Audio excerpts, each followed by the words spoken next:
Boa tarde, senhoras e senhores. Vamos dar início ao nosso evento Almoço do Empresário. Queremos fazer um agradecimento aos apoiadores do nosso evento, 15º Cartório Ofício de Notas e FEComércio. Neste momento, recebemos o presidente da Associação Comercial do Rio de Janeiro, senhor José Antônio do Nascimento Brito, e o doutor Sérgio Moro.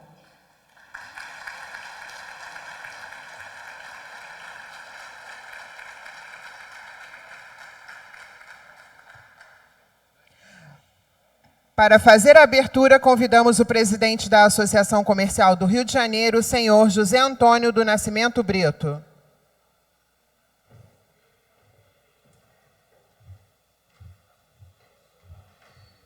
Boa tarde. Vamos sentar, por favor.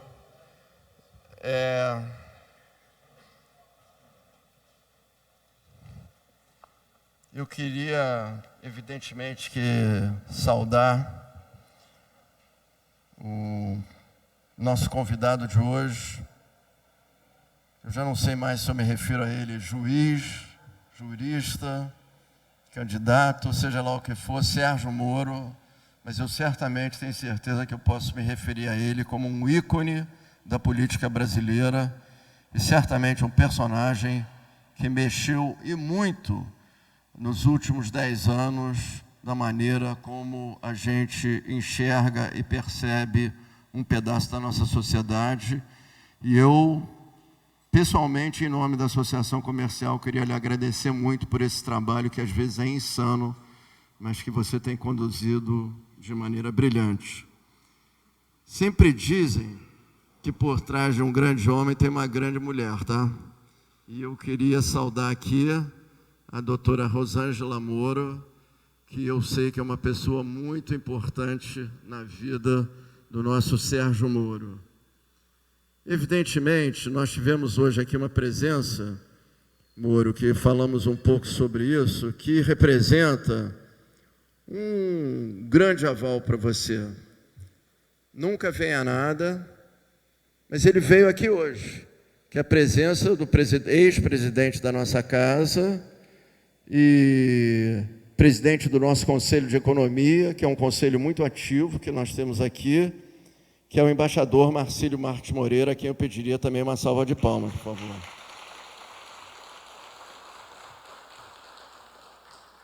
Eu queria registrar aqui a presença do Rui Barreto Filho, aqui, em nome do nosso Conselho Superior,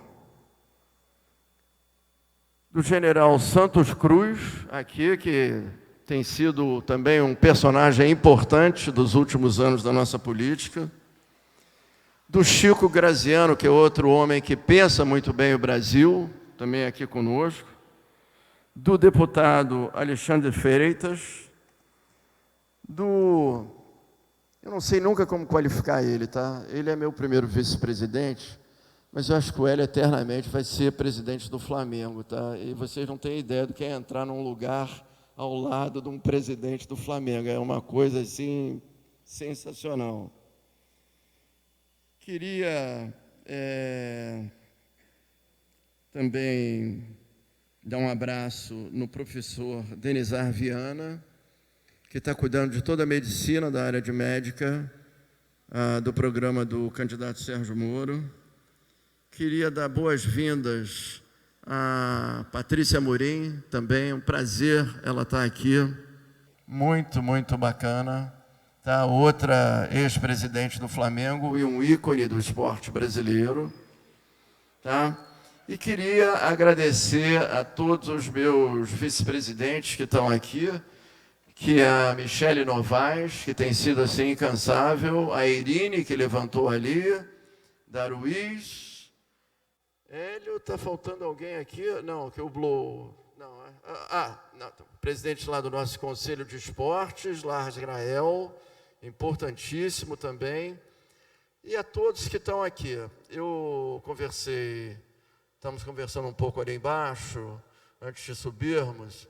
Eu estava explicando ao doutor Moro um pouco a nossa dinâmica aqui. Nós vamos Eu vou já passar a palavra para ele, ele vai falar aí uns 15, 20 minutos, depois nós vamos abrir para a plateia e vamos ver se mais meia hora, 40 minutos a gente libera para ninguém ficar com fome aí, mas eu acho que a gente pode ter um diálogo muito bom antes do almoço e bem focado. Então, Moro, eu queria passar esse pódio para você e queria deixar uma pergunta que falamos um pouco lá embaixo, tá? O Brasil não cresce há 40 anos. E, ao mesmo tempo, tem muita coisa boa no Brasil. Você mesmo falava sobre isso. Coisas inacreditáveis, iniciativas ao nível local. E, ao mesmo tempo, nós estamos vivendo outros cortes, vamos dizer, tecnológicos, também estamos conversando, como o 5G, que vai impactar a nossa vida toda. É uma mudança radical ali. Está a minha Repsol ali falando, é verdade, ela vai mudar a vida dela toda, hein, nossa, tá? Eu queria entender um pouco, Moro, qual é esse Brasil que você enxerga? Qual é a sua mensagem para nós de que, nós vamos andar para frente, nós não vamos andar para trás, tá bom?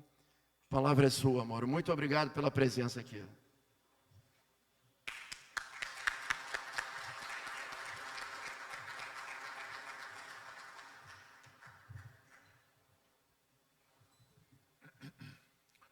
Bom dia a todos. Quero agradecer a grande honra estar aqui na Associação Comercial, cumprimentar todos vocês, tantos nomes aqui ilustres, Lars Gael, Patrícia Morim. Vou tomar a liberdade de fazer o cumprimento a todos na pessoa do José Antônio e na pessoa do ministro Marcílio Marques Moreira. Sintam-se todos cumprimentados. Um registro especial aqui para minha esposa, diz que o homem sábio sempre cumprimenta a esposa quando ele está num evento público, registra a presença dela. Muito obrigado. Olha, eu vou falar então, não muito, para abrir para as perguntas, controlar aqui o meu tempo. Essa é uma pergunta fundamental, né? Por que o Brasil não tem crescendo? E essa falta de crescimento, ou aquilo que o pessoal chama a armadilha da renda média, ela talvez seja na origem de todos os nossos problemas. Porque quando o Brasil não tem um crescimento econômico significativo, o que a gente tem visto aí são taxas de 1%, 2% quando muito, ou às vezes uma taxa, jogando um pouco para anos anteriores, uma taxa de crescimento mais expressiva, mas logo seguida por uma recessão, que é como foi ali nos anos 2015, 2016, o país vai acumulando uma série de problemas na área social, na área da segurança, na área da educação, na área da saúde, e a gente acaba não conseguindo resolver. Às vezes a gente fica se pensando, né, como é que a gente pode explicar tudo isso? Todos nós crescemos muito ouvindo falar que o Brasil era o país do futuro, baseado naquele escrito do Ziegler, que veio ao Brasil, e depois o escritor suíço. E a gente não vê esse futuro chegando. E às vezes até a gente se pergunta, será que, no fundo, o melhor do Brasil já veio e já passou? Será que nós estamos aqui num momento inclusive de decadência? Não é só que esse futuro não vem, mas nós também vamos ver agora as coisas deteriorarem. Olha, eu tenho viajado pelo país. Uma das coisas mais bacanas desse projeto é poder viajar, conhecer gente interessante, conhecer experiências inspiradoras. E a gente tem visto muito delas. É certo que o país tem uma série de dificuldades, mas a gente tem visitado hospitais de referência. Tivemos lá no hospital de base, em Rio Preto, no interior de São Paulo. Tivemos no hospital São Camilo, lá no interior do Ceará, Limoeiro do Norte. Ouvimos lá uma diretora de hospital com um depoimento cativante de todo o esforço que ela fazia para manter aquela instituição. Tivemos em organizações sociais, inspiradoras. Uma em particular, eu sempre me recordo dela, que é uma casa da vovó Dedé, lá em Fortaleza, que é um lugar onde você entra e você respira arte, né? Ensina crianças e adolescentes a aprenderem música, aprenderem artes. Tivemos também em uma empresa moderna, maquinário, com montagem de caminhões, ali também em Rio Preto. O que a gente vê no fundo do Brasil é que tem todo um Brasil que funciona, que dá certo, que prospera. E se a gente vai olhar a economia, de fato, a gente não tem crescido significativamente em geral. Mas sempre você encontra aqui e ali ilhas de prosperidade, até entre as nossas empresas. Como é que você explica que com todas essas dificuldades econômicas, a gente tem uma Embraer, que é uma empresa que compete no mercado internacional, com produtos de alta tecnologia, numa área extremamente competitiva, que é a da aviação comercial?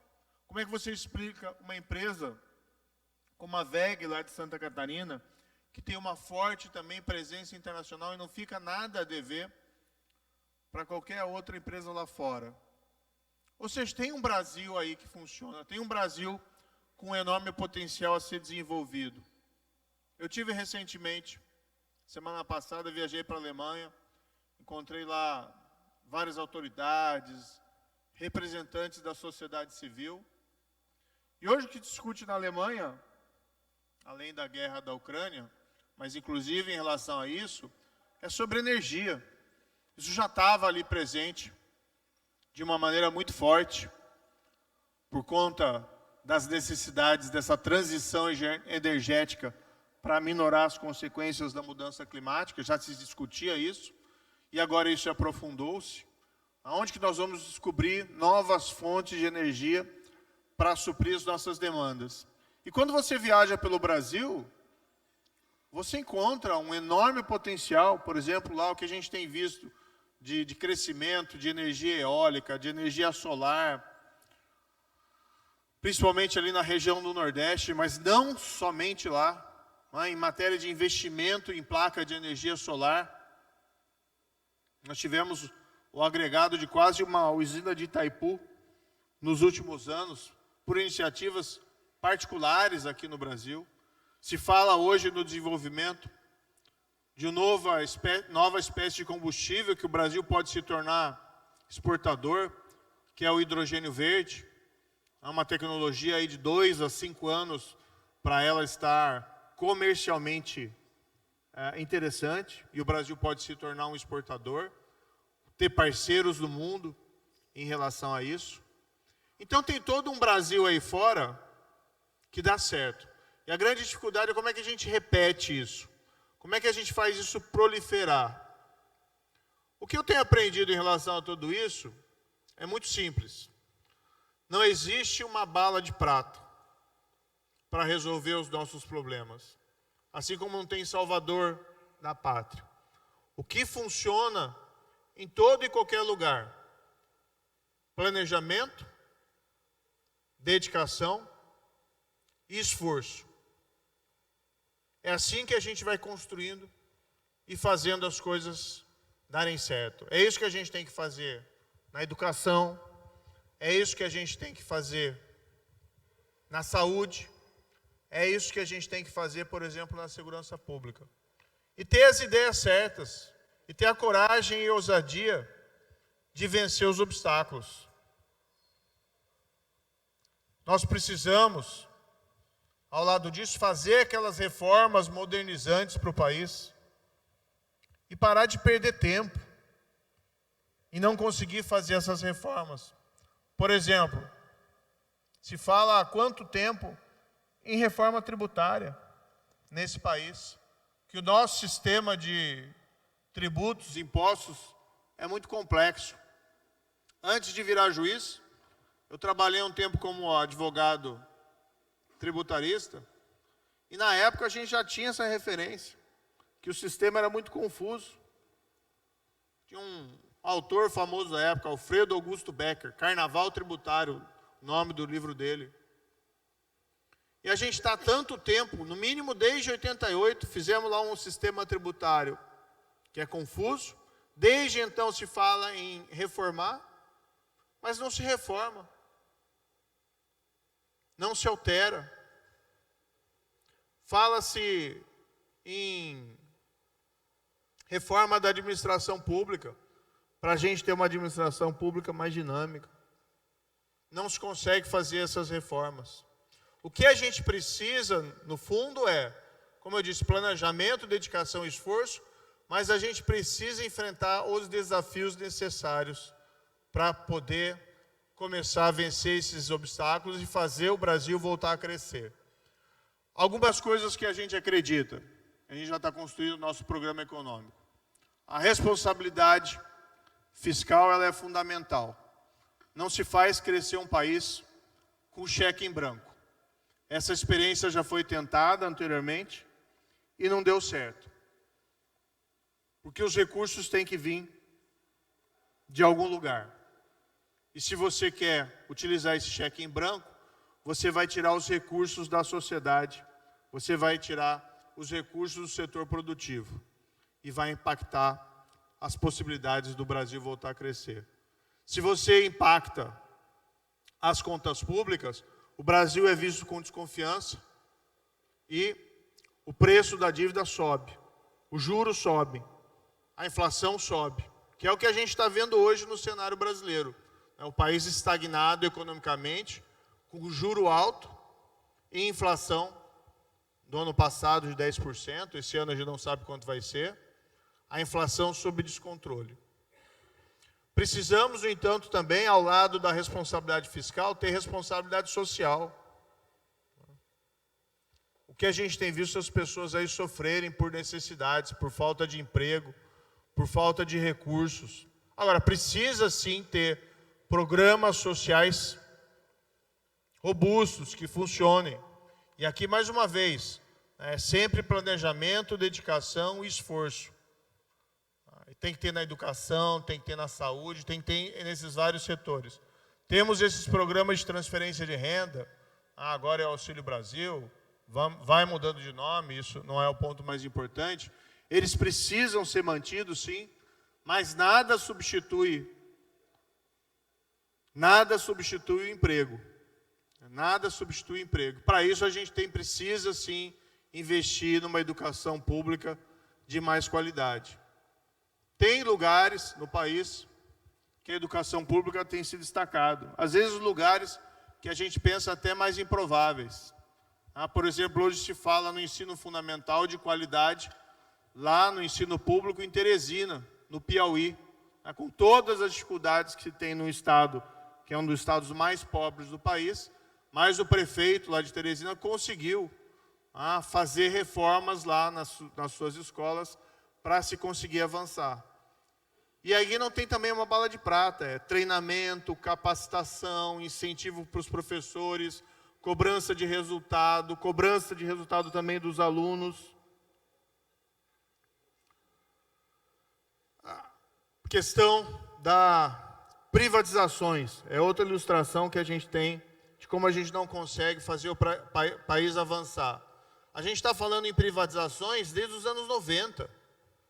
Privatizações era um tema de eleição do Collor. Depois foi um tema também durante o governo Fernando Henrique. Depois isso deu uma arrefecida e hoje nós continuamos falando em privatização. Essa era uma página para a gente ter virado faz tempo.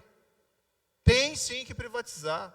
Pode-se discutir o modelo de como se vai fazer para não trocar um monopólio público por um monopólio privado. Ou colocar essas empresas na mão de alguma espécie de oligarquia. Mas tem sim, o crescimento econômico, a gente vê isso no mundo inteiro, o crescimento econômico vem do setor privado. Qual que é a responsabilidade do governo? É gerar um ambiente de negócios favorável ao investimento, ao negócio, à prosperidade, ao emprego. É isso que ele tem que se preocupar, com a sua capacidade, sim, regulatória. E atuar para que essa prosperidade a ser criada venha para todos, que seja uma prosperidade inclusiva, que essa prosperidade seja distribuída através de emprego, principalmente a todas as pessoas, através de emprego de qualidade. É esse o caminho que a gente tem que percorrer. Agora, o que a gente vê no país, o principal problema é a nossa incapacidade política de nós avançarmos. Nós não conseguimos fazer as reformas.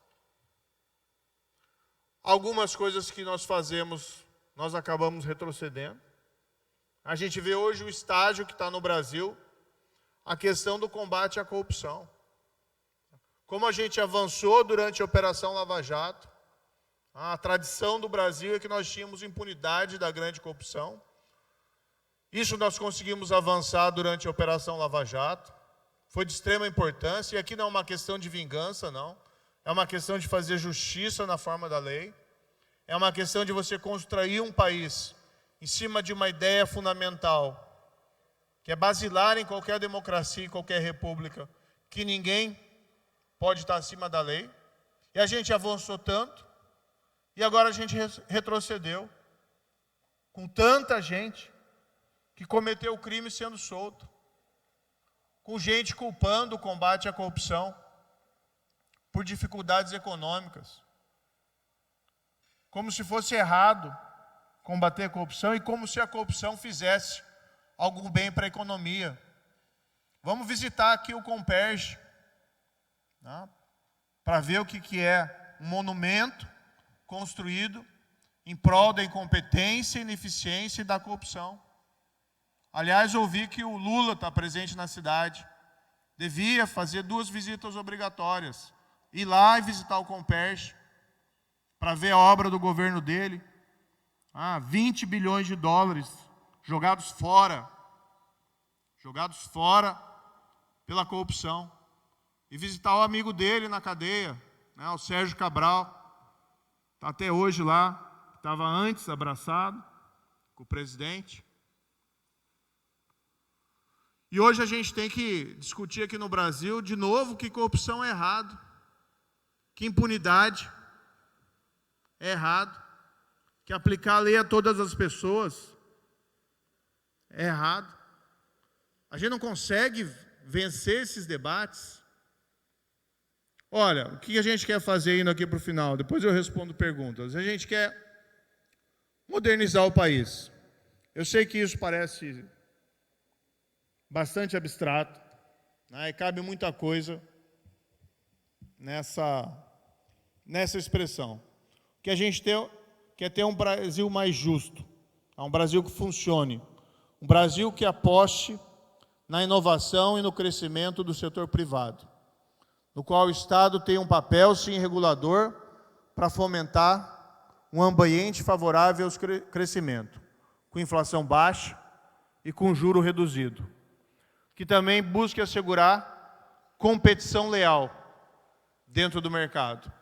Um Estado, porém, que não descuide das políticas necessárias da sua responsabilidade, políticas sociais.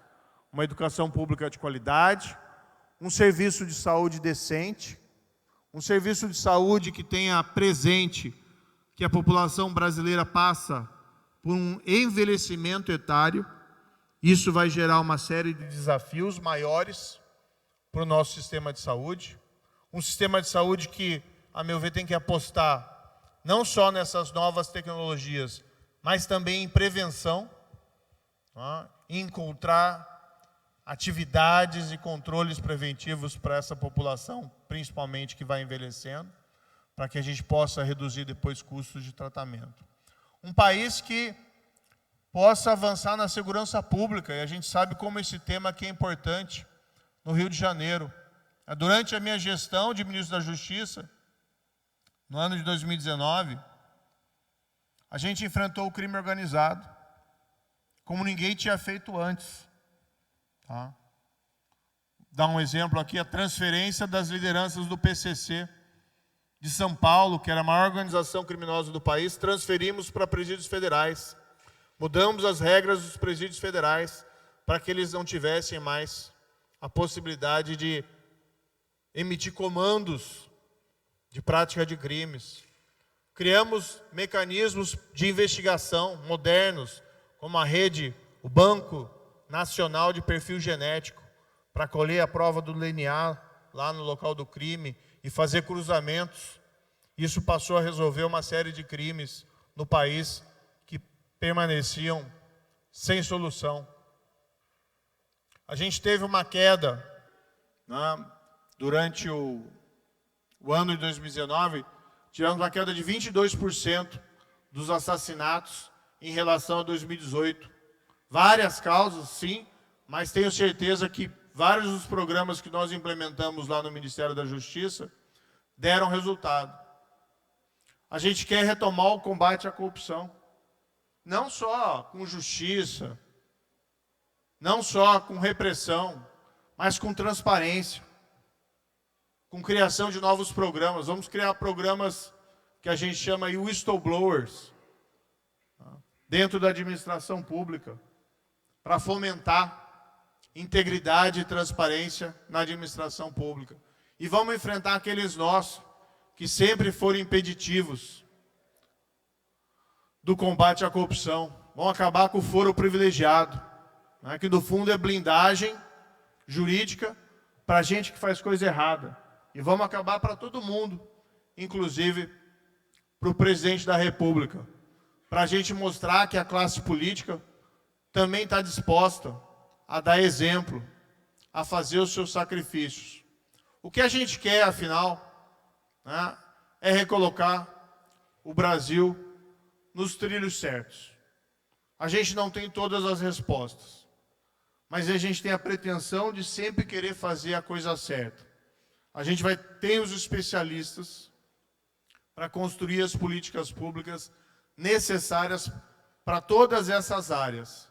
E a gente tem a vontade e determinação para a aprovação dessas políticas públicas, seja no âmbito do Executivo, seja no âmbito do Congresso. Com diálogo, sim, a gente sabe que a política é a arte do diálogo. Mas a gente não pode deixar de lado, e talvez isso que explique o nosso baixo crescimento nos últimos 30 anos, a gente não pode deixar de lado os nossos princípios e os nossos valores. A gente só consegue construir um grande país com a retomada de um crescimento econômico inclusivo e sustentável, com base nas pedras corretas. E essas pedras têm que ser a integridade e a ética. E isso a gente não vai abandonar de maneira nenhuma. Me relataram aqui há pouco que foi nesse mesmo prédio histórico que, no primeira metade do século passado, o Rui Barbosa lançou a sua campanha cívica. Tá? Embora ele tenha perdido para Epitácio Pessoa, a campanha dele ficou marcada na história política da vida brasileira. A gente está indo para ganhar. E vamos lutar para ganhar. Mas quero dizer que tenho muito orgulho de poder falar também nessa casa. E dizer o que a gente quer fazer é exatamente também uma campanha cívica. Que retome um crescimento inclusivo para o país, mas também baseado em ética e baseado em integridade. A gente precisa sim modernizar o país e começar a virar algumas dessas páginas para a gente começar a enfrentar os desafios do futuro. É para isso que eu coloquei o meu nome à disposição, é para isso que eu montei a nossa equipe e a gente vai mostrar que a gente pode vencer essa batalha. Muito obrigado.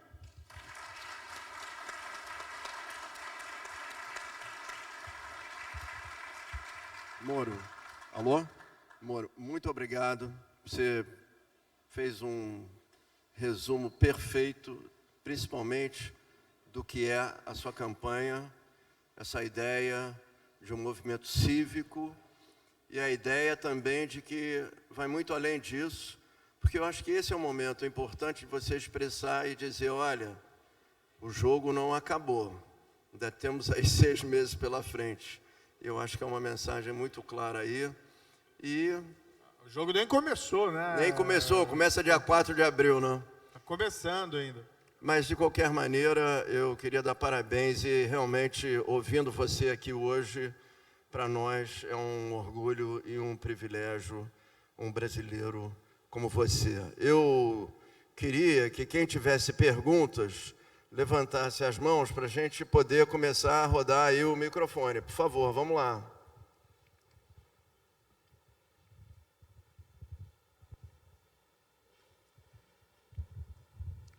Se identifica, por favor. O meu nome é Daruís Paranhos, eu sou executivo da indústria de entretenimento aqui no Rio de Janeiro. É um prazer fazer essa pergunta. Queria ouvir seus comentários a respeito do que o senhor pensa de incentivo à cultura, incentivo ao entretenimento, incentivo ao turismo, indústrias que foram extremamente afetadas por esse período de pandemia e precisam de uma força para voltar a gerar o que sempre gerou de riquezas e emprego. Por favor. Não, perfeito. Essa é uma área que foi muito castigada, não só pela pandemia, mas pela falta de atenção, principalmente na área da cultura, durante o atual governo. Tá? Eu tenho um grupo montando um programa na área de cultura, principalmente. Tá? O que nós temos presente? Que a cultura, o entretenimento, o turismo, é uma parcela importante, pode contribuir de uma maneira extremamente relevante para o crescimento da economia.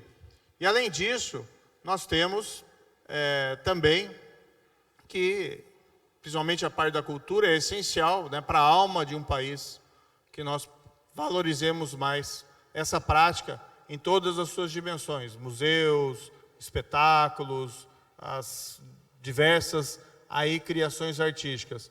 Não cabe, né, ao governo ficar interferindo em conteúdo da parte da cultura. Ele tem que criar, sim, os incentivos necessários para as áreas culturais e para todas as atividades, sem ter qualquer espécie de filtro, né, em relação ao conteúdo que está sendo promovido. A arte não tem essas rotulações que a gente via, infelizmente, em governos pretéritos, mas vê no governo atual uma tentativa de classificação em arte de esquerda ou arte de direita. Nós temos que deixar florescer as atividades artísticas. E no ponto do incentivo financeiro, nós temos que dar uma analisada o quanto sofreu, né, o setor. Teve recentemente essa lei Bilac-Pinto, né, que foi votada em relação a auxílios e valores destinados à área cultural, tá? E nós temos que ter um plano de recuperação das perdas vivenciadas durante esse período da pandemia. Tá? Precisamos fomentar o turismo no Brasil. A gente vê aqui o Rio de Janeiro com esse gigantesco potencial, que poderia ser muito melhor explorado, mas tem uma vulnerabilidade extremamente grande decorrente de um outro fator, que é a insegurança. Muitas vezes o estrangeiro vê o Brasil de uma maneira negativa para fazer turismo aqui no Brasil, principalmente em decorrência da vulnerabilidade da segurança. Então, se a gente também investir nessa área e conseguir reduzir a criminalidade, a gente consegue, né, expandir o potencial para a área do turismo, e especialmente aqui o Rio de Janeiro, exponencialmente dentro do estrangeiro. Nós não podemos ver essas políticas de incentivo financeiro, tá, de uma maneira necessariamente negativa. Claro que a gente pode discutir o modelo e, principalmente, evitar que precisa construir um modelo que seja neutro, que não leve, vamos dizer, a favorecimentos de determinadas atividades, né, por conta de preferências do incentivador, vamos dizer assim, do governo. A gente tem que deixar entregue as escolhas a serem realizadas pelos financiadores aos incentivadores. Mas sim, nós precisamos ter melhores práticas de incentivo à cultura e mesmo aí ao turismo. Moro, muito obrigado. Cultura e turismo são temas caros a nós aqui no Rio de Janeiro. E eu, outro dia, fiquei muito impressionado com uma estatística. O Brasil patina com 5, 6 milhões de turistas há, sei lá, 20 anos, por aí. A Tchecoslováquia, sozinha, o ano passado, fez 22 milhões. E tem todo um aparato, tem ministério, tem Embratur, não sei o quê. Francamente, tem horas que eu não sei para que serve isso. Mas queria registrar que são dois temas importantes para nós. Quem quer falar agora? Domingos Vargas, nosso vice-presidente. Boa tarde, candidato Sérgio Moro. Prazer em estar com o senhor aqui hoje. Eu vou fazer uma pergunta de ordem política, porque eu já tive a oportunidade de vê-lo em alguns programas de televisão. Quero pedir só que o senhor, dentro da medida do possível, se você num quadro novo na política, que a gente tenha a oportunidade de ter uma resposta objetiva, afirmativa, né? Nós falamos muito no Brasil hoje sobre a possibilidade de uma terceira via, até quem diga a via da esperança. Isso significa que hoje nós temos dois candidatos posicionados, né? O presidente Bolsonaro e o candidato Lula, e a população espera, portanto, a possibilidade de surgir um nome capaz de fazer frente a uma disputa, pelo menos democrática, imagino que a partir de julho. Pergunto ao senhor o seguinte: o senhor está disposto que em junho, por exemplo, se houver uma pesquisa Datafolha em que o senhor não esteja em primeiro lugar, o senhor está disposto a somar esforços com o candidato que tenha mais viabilidade para, a partir de julho, nós efetivamente termos as duas candidaturas postas e mais essa terceira via sendo a expressão da vontade da população? Não, pode fazer qualquer pergunta, não tem problema nenhum. Tá?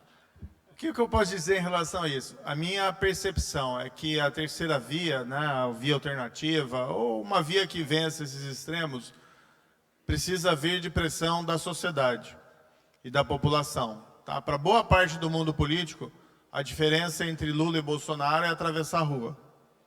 Tem que ser muito franco. Tá? Eu vou ser muito sincero, eu acho que são duas opções trágicas para o país. Tá? No mínimo, nós perdemos mais 4 anos. Um novo governo. Dizem que o segundo mandato é sempre pior que o primeiro, né? Então, eu fico imaginando o que seria um segundo mandato do governo Bolsonaro e fico pensando o que seria um terceiro mandato do governo Lula. Imagina como seria, então, o terceiro ainda pior ainda. Então, seriam hipóteses trágicas. Mas tem muita gente do mundo político que para eles é muito fácil. Hoje é Lula e amanhã é Bolsonaro, hoje é Bolsonaro e amanhã é Lula. Essa mudança é muito tranquila. Por isso que essa terceira via tem que vir da pressão da sociedade e da população. Dito isso, existe, né, um movimento no mundo político para a construção de uma única candidatura. Ontem estive, inclusive, com o presidente do União Brasil. Semana passada falei com a Simone Tebet. E tenho falado, né, com outros expoentes que podem construir essa proposta. Eu coloquei meu nome aqui à disposição. Eu nunca tive essa vaidade, essa ambição de ser presidente da República. Claro que a gente quer mudar o país para melhor, quem não tem essa aspiração. Mas eu coloquei o meu nome principalmente porque eu estava indignado com o que a gente vê no país. O país não está crescendo.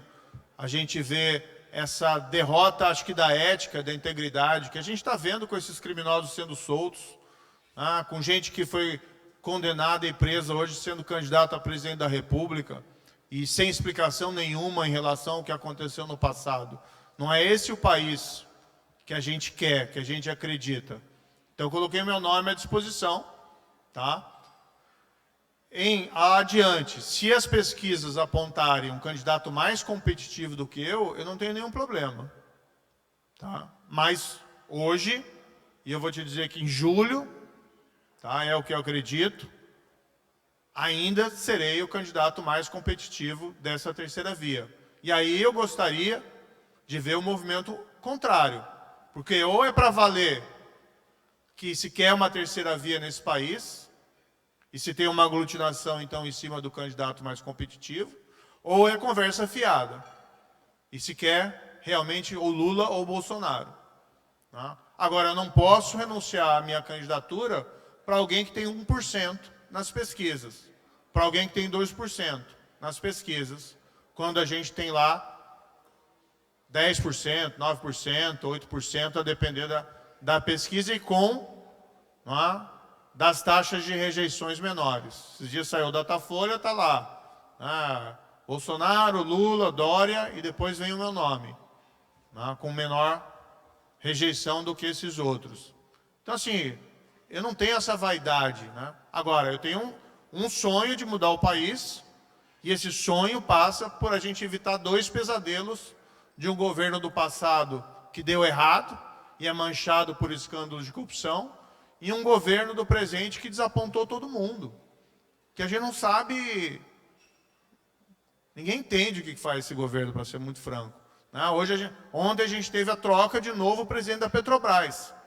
Alguém acha que vai mudar alguma coisa na política de combustíveis, que o combustível vai cair por milagre de um dia para a noite? E trocou para quê? Polícia Federal trocou, sei lá, 4 vezes diretor da Polícia Federal. Sempre sem nenhuma explicação republicana. Agora trocou de novo o ministro da Educação.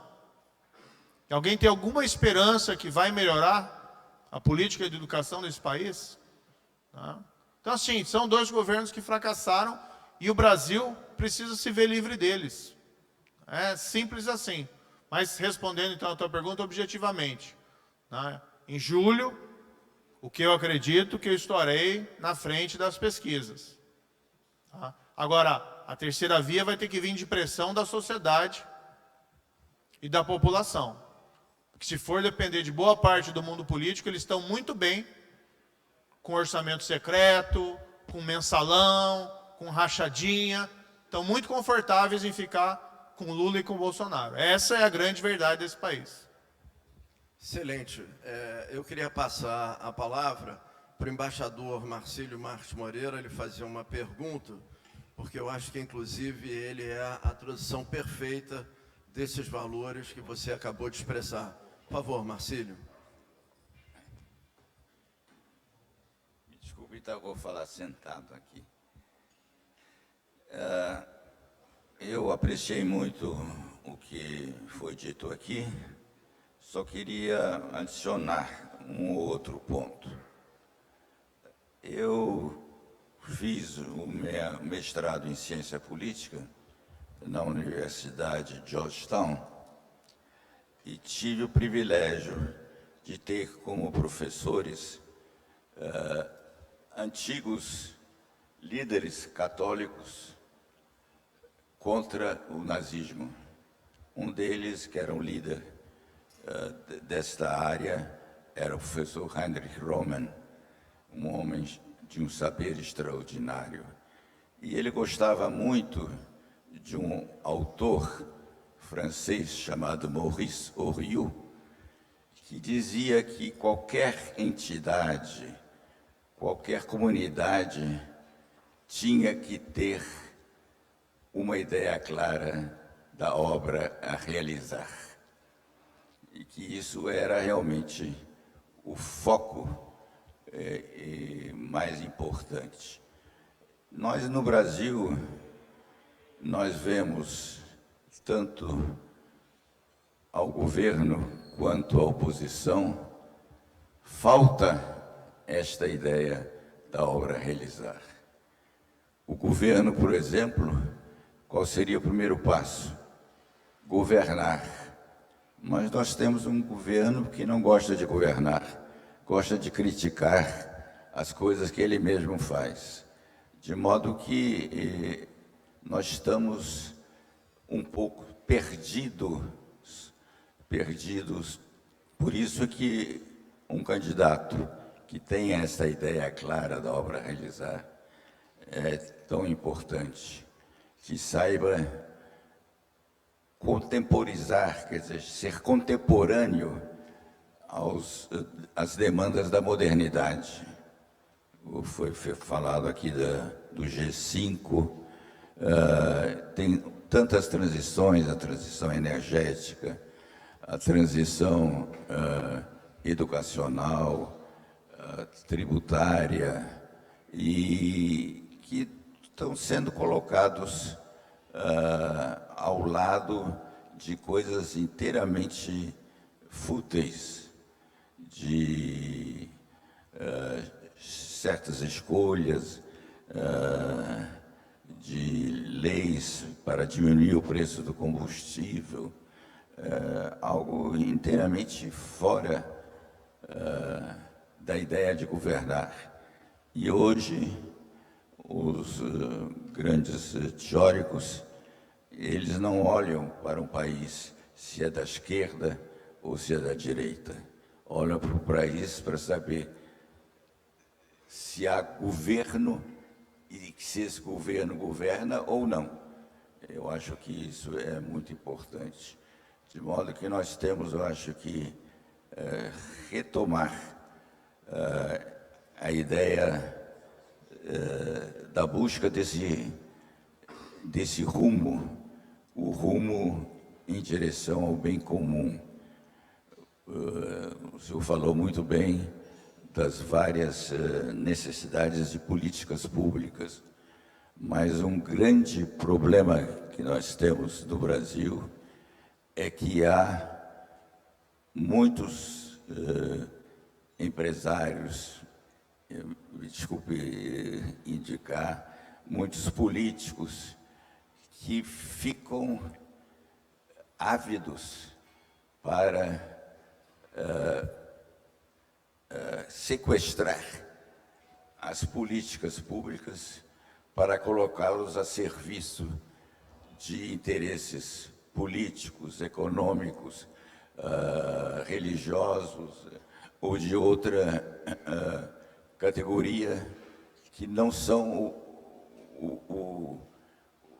que não seriam os objetivos das políticas públicas, de modo que eu acho que é muito importante, e eu acho que nesse sentido o seu trabalho é muito importante, porque a economia, por exemplo, tem que estar sujeita a uma ética, a uma ideia de alguns que para ter uma boa economia não se pode ter uma boa ética.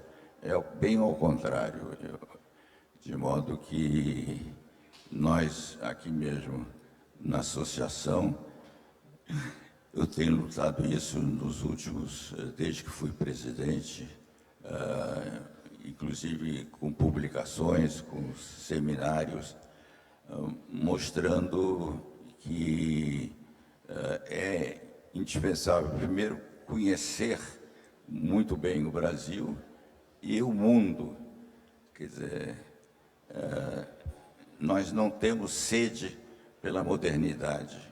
Eu acho que isso, as políticas geralmente anunciadas são políticas obsoletas, são políticas do século passado, ou até do século XIX, para dizer, e não as políticas realmente que levariam o país a um melhor para todos os seus cidadãos.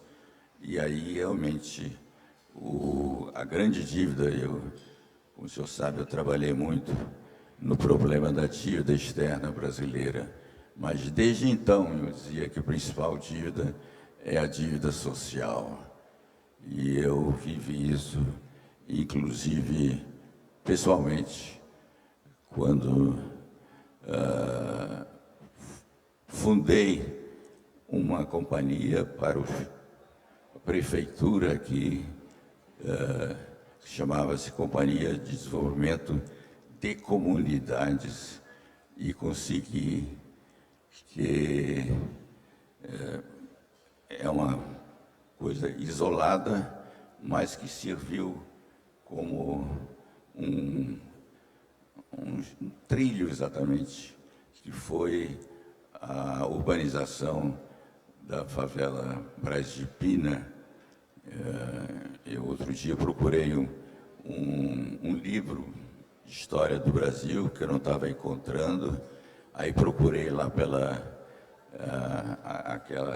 o site que tem e encontrei o livro e dizia livraria tal, Braz de Pina. Aí telefonei até para amigos nossos que eu tenho desde aquela época, né, que vivem lá, e disse, não, aqui nós temos várias livrarias. Então, a favela com livraria é realmente e renovada, e com casas boas, com segurança, é o que realmente o Brasil precisa. E estou certo que o senhor nos levará a esse ponto. Muito obrigado. Doutor Moro, quer comentar? Não, acho que o ministro está totalmente correto. A gente parte de pressupostos errados. Então, quando se fala em todos essa deterioração da vida pública, a gente tem que retomar aquelas ideias fundamentais de um bom governo. Então, muitas vezes se fala nova política ou velha política. Não, vamos voltar para a política clássica. Aristóteles já falava que a diferença entre um bom governo e um governo degenerado é o governo que busca o bem comum, e o governo que busca privilegiar os interesses especiais. A Lava Jato, ela combateu uma parcela específica disso, que é a corrupção-suborno, que é a forma mais, vamos dizer, aquele tipo de prática mais evidente que aquilo é criminoso. Mas o que a gente mais vê, no fundo, é isso que o ministro mencionou, da captura do Estado, da captura das instituições, da captura das políticas públicas em prol de interesses especiais.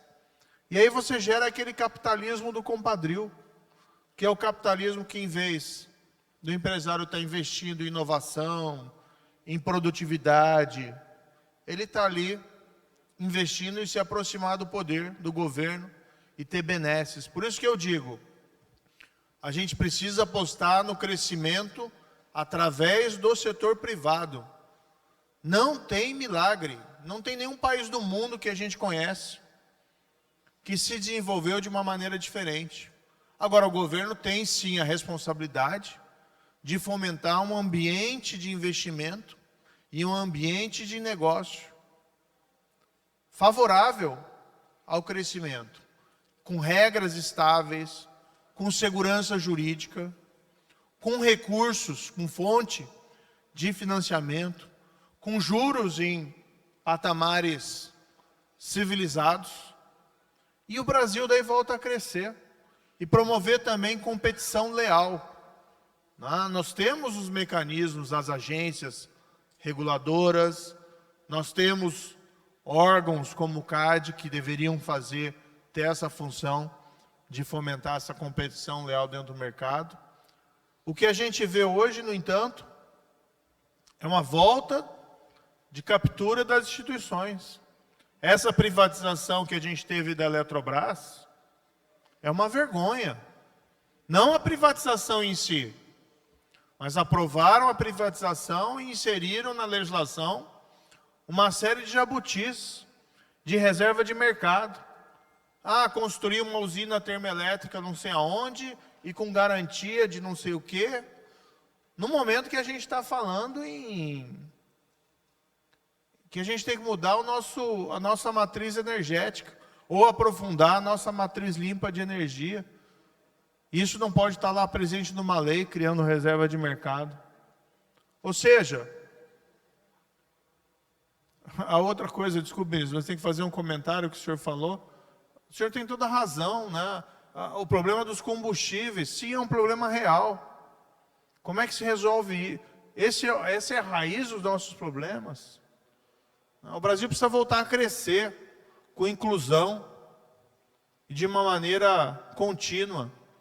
E aí se tem toda essa discussão como, vai subsidiar o preço do combustível.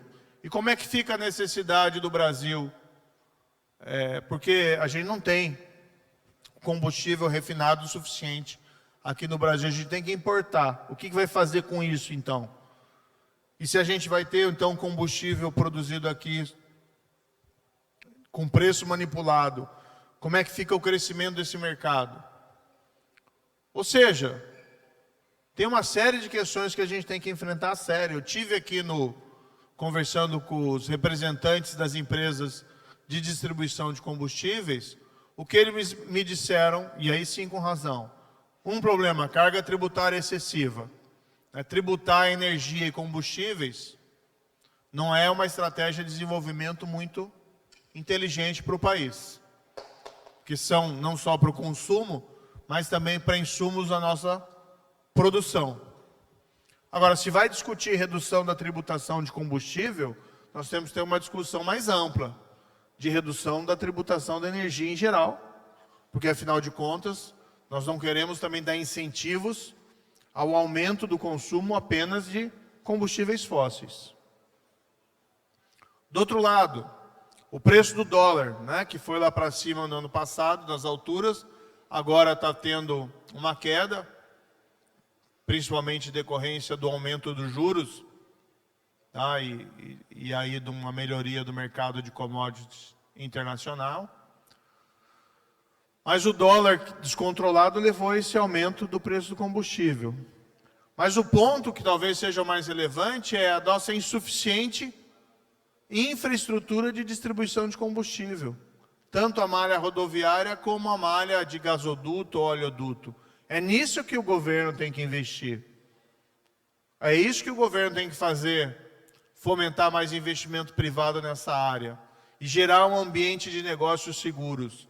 Agora, essa instabilidade provocada por sucessivas interferências na Petrobras ou no mercado de combustíveis não é o caminho certo para resolver o problema.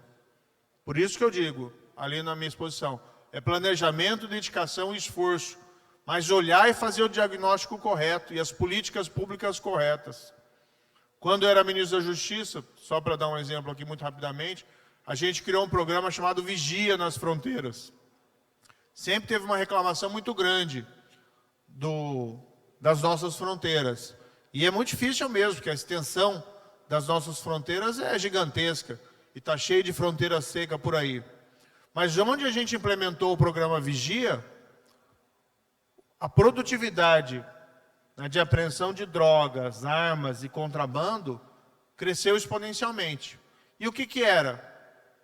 Pegava lá as polícias locais, os batalhões de polícias locais, e verificava o que estava faltando. E se fazia daí treinamento, capacitação, dava equipamento. Polícia de fronteira não tinha binóculos de visão noturna, não tinha rádio comunicador, não tinha barco, quando a fronteira era fluvial. Realmente não tem como funcionar.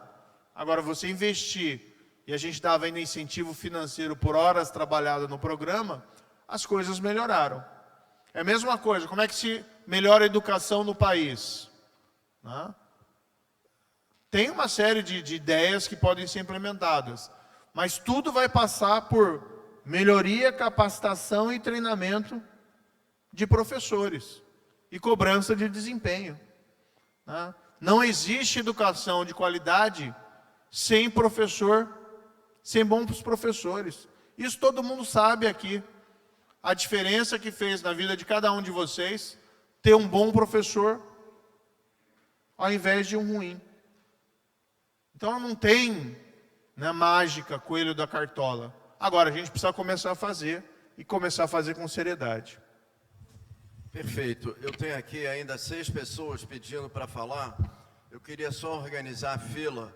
A Irine quer fazer uma pergunta, depois eu passo para o Josié. Acho que o Grael quer fazer uma pergunta lá também. Não estou vendo.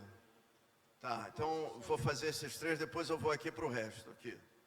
Bom, boa tarde a todos e a todas. Sou Irine Srutsoglu, advogada, vice-presidente aqui na casa. É uma grande honra tê-lo conosco, aqui conosco. A minha pergunta é super rápida. Dentro de todas essas transformações que estão ocorrendo, o Brasil, dizem, né, que está na fila quando o assunto é inovação, mas é um território, sem sombra de dúvidas, de grande potencial e possibilidades. E como o senhor vislumbra que poderíamos obter um crescimento tecnológico e como podemos cooperar para esse crescimento? Obrigada. A Irine preside o nosso Conselho de Inovação. Então, muito boa pergunta, Irene. A gente consegue fazer o Brasil crescer com essas, fomentando, né, o investimento em inovação, em criação científica, e a gente tem os talentos. né? Tem os talentos que muitas vezes até não ficam no Brasil, acabam buscando outras oportunidades lá fora. Eu me lembro até de uma experiência que eu tive ano passado na Universidade de Chicago, e fui convidado ali para um jantar entre professores, e de repente chegou a reitora do Departamento de Astrofísica, que é brasileira, lá em Chicago, né? Uma das maiores universidades do mundo, com tantos e tantos prêmios Nobel, tem lá uma brasileira, chefe do Departamento de Astrofísica. Então a gente falava brincando que estava o pessoal da área jurídica, daí tinha pessoal da área linguística, pessoal da área de sociologia, e aí quando, disputando às vezes, naquelas disputas intelectuais que muitas vezes se tem, aí quando ela chegou, todo mundo, não, agora chegou, a gente já sabe quem que é a pessoa mais esperta, né, da sala, porque a professora de astrofísica tem todo aquele conhecimento mais sofisticado.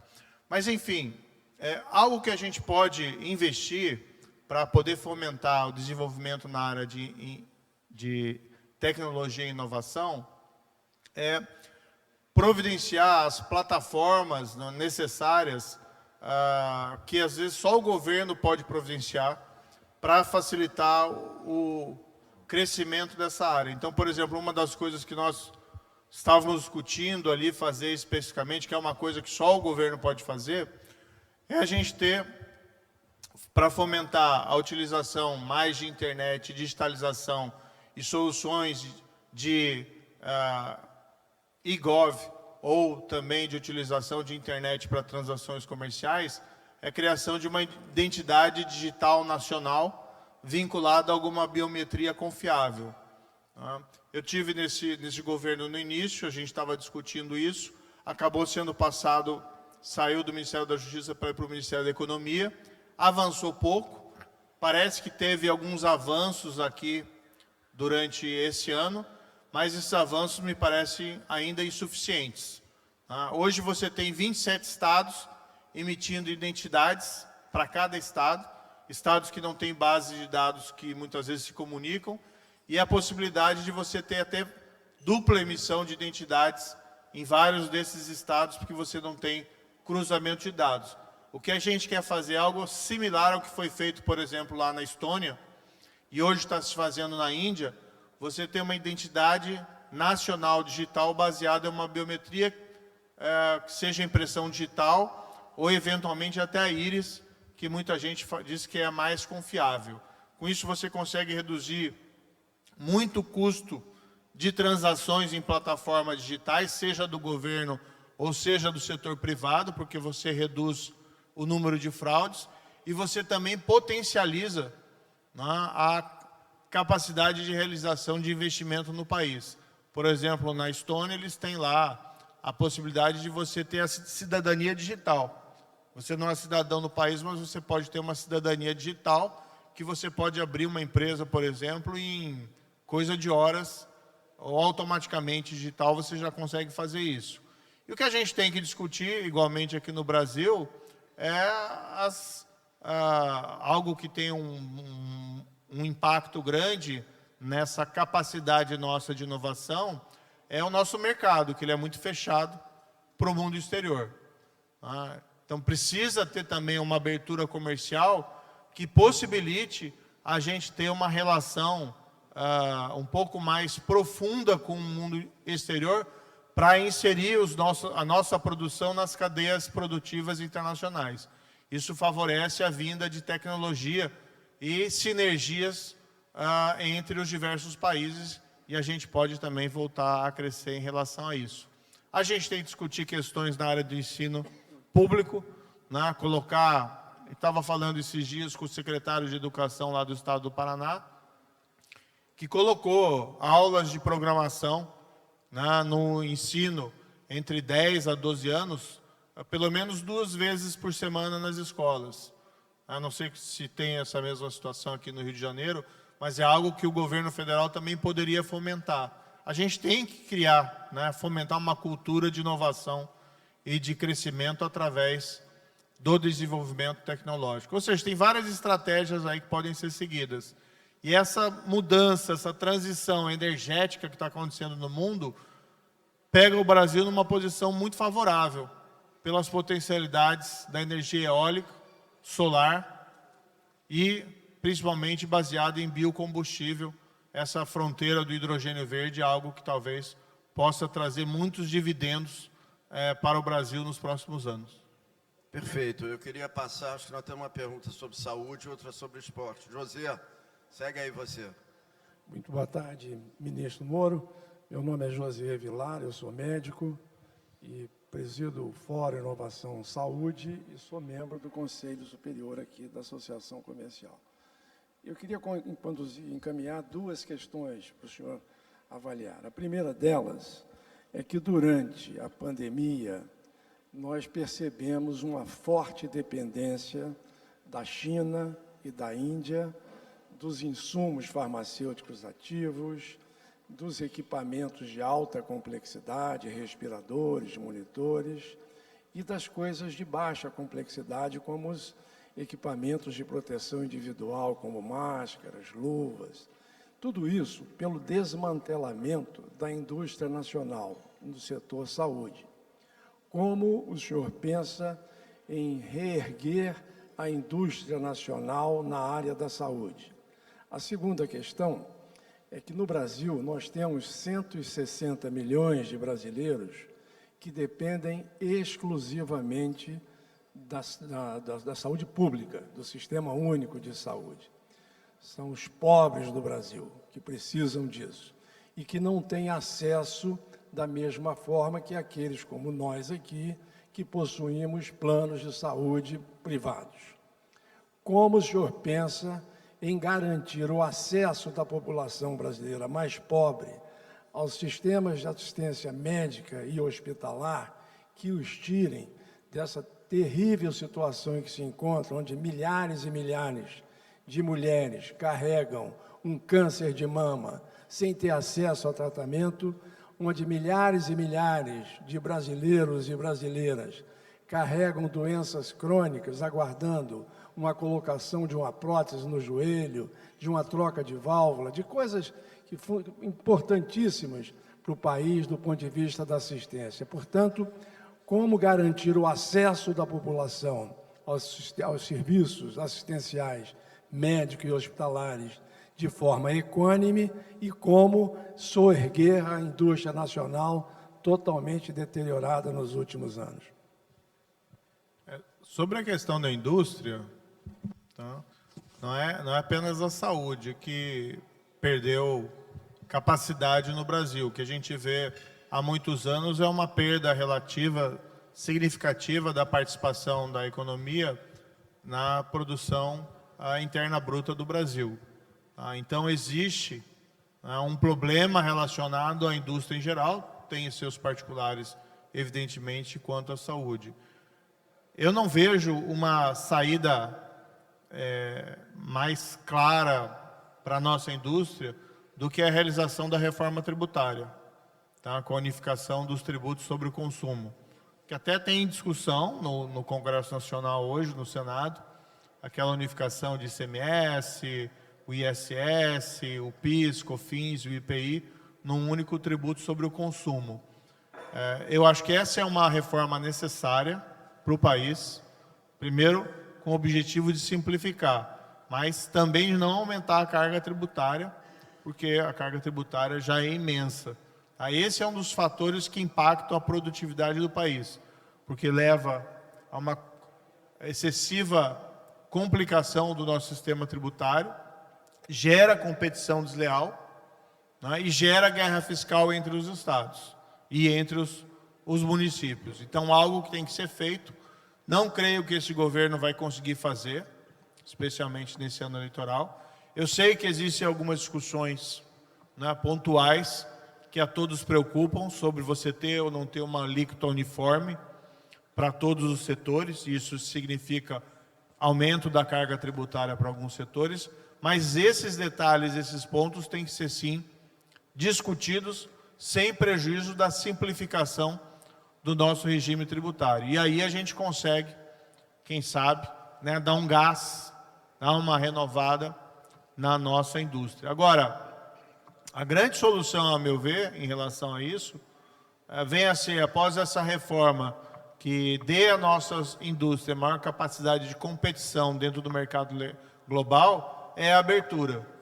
A estratégia de subsídios acabou não dando certo, tanto que a gente tem isso há quanto tempo, a criação de exceções a todo momento, e isso não deu certo no nosso país, porque a gente não tem visto a indústria crescer de maneira geral. Enquanto que aquelas empresas que mais prosperaram, embora elas sejam as exceções, são aquelas que se inseriram na cadeia produtiva global, que é a Embraer, que é a WEG, como já mencionei.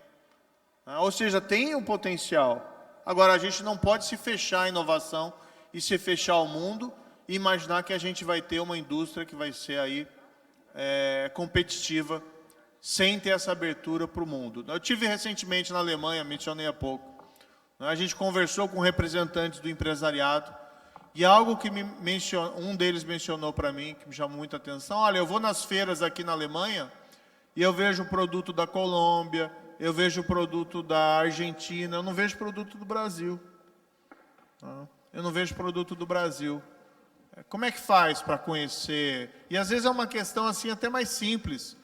Não é de grandes reformas, é de fomentar encontros, fomentar a realização de joint ventures entre empresas de um país e outro. A gente tem que começar a se comunicar mais com o mundo.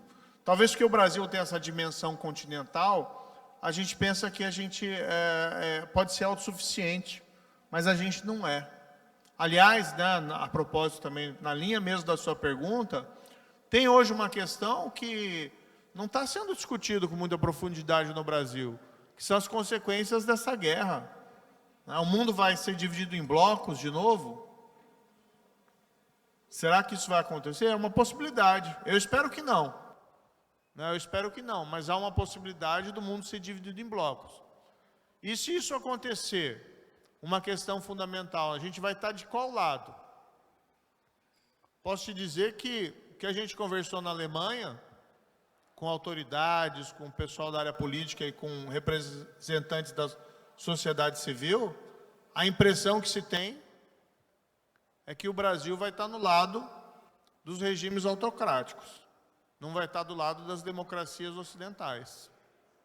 Claro que a gente não quer nenhuma divisão, a gente quer que o Brasil seja amigo de todos, tenha boas relações com todos os países, mas é assustador essa percepção de que hoje, no nosso lugar do mundo, que nós estamos sendo colocados, é ao lado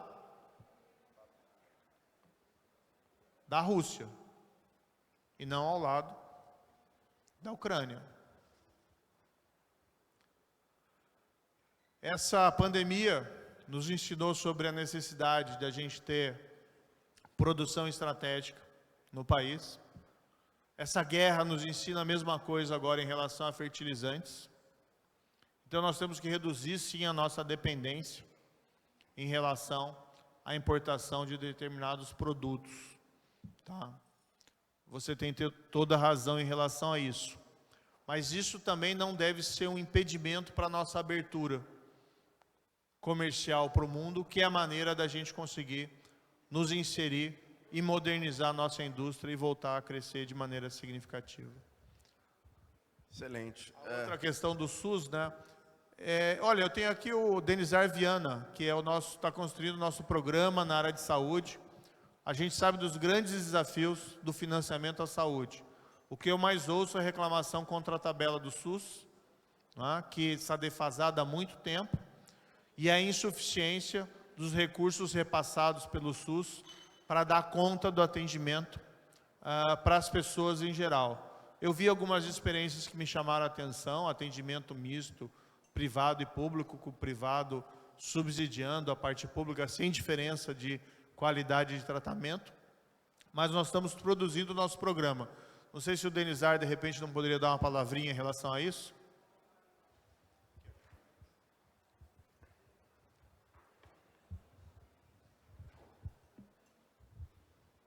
José, é muito boa a sua pergunta. Rapidamente, em relação ao complexo industrial da saúde, as compras públicas no Brasil hoje representam 12% do PIB. Isso é padrão OCDE. Então, o Brasil tem uma grande capacidade de compra pública e a saúde representa boa parte disso. O complexo industrial da saúde, ele tem um foco hoje muito voltado para a produção.